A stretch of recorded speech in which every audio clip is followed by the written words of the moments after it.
All right, everyone, so 21.2 is a repeat. It's 17.1. It's a workout that you might have seen before. We've programmed it at least twice for you, so check Wattify history and see if you have any old performance that you can compare it to. There's a 20-minute time cap, and it involves two movements, the dumbbell snatch and the burpee box jump over. So it's essentially 5 rounds, 10, 20, 30, 40, 50 with the dumbbell snatch, followed by 15 burpee box jump overs each round. So for the RX division, it's a 50-pound dumbbell for the men and 35 for the women, and a 24-inch height of the box for the men and a 20-inch height for the women. You have to jump with both feet on the box, so no step-ups allowed in the RX.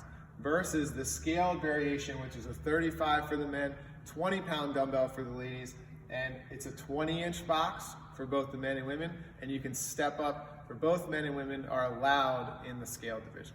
So just like last week, this workout is for time, but it has a 20-minute cap. So there's gonna be a tiebreaker after every round. So as the judge, you wanna make sure when the athlete finishes their 15th burpee box jump over, that you look at the clock and you write down the tie break time for every consecutive round in case they don't finish all the reps in the 20-minute time cap.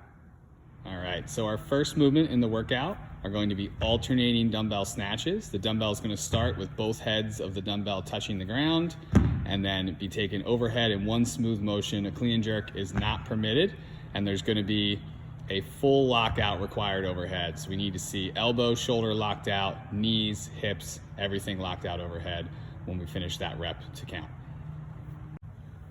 For a touch and go rep to count, both heads of the dumbbell have to touch the ground at the same time. A slight bounce can count as long as the dumbbell heads touch the ground at the same time. One head of the dumbbell will not count.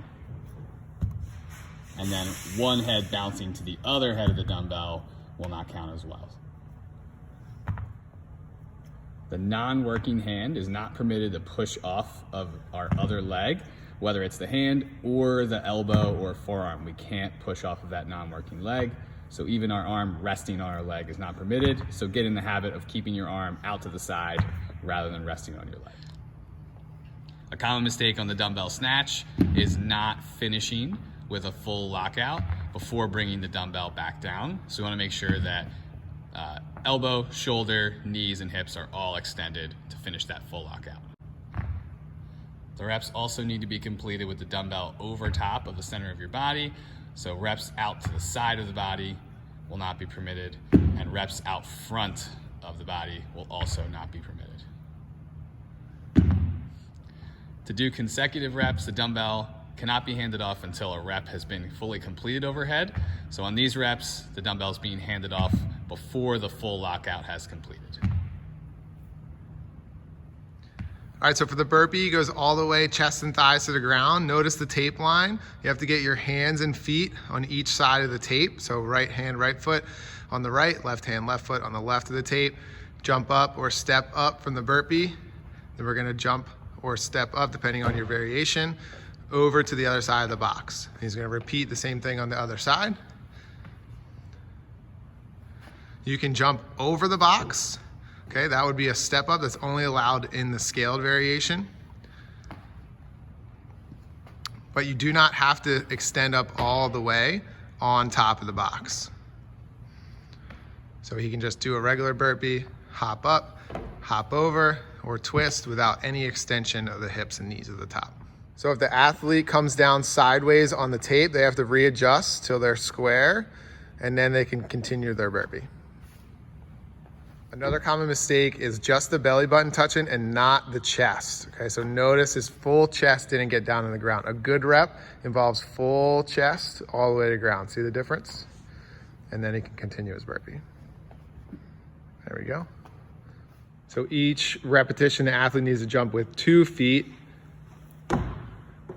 and make their way to the other side of the box. They cannot jump with 1 foot takeoff.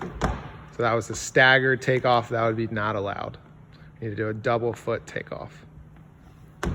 The only thing that can touch the box is the athlete's feet. They cannot use their hands in any way to make contact with the box. Those would be no reps.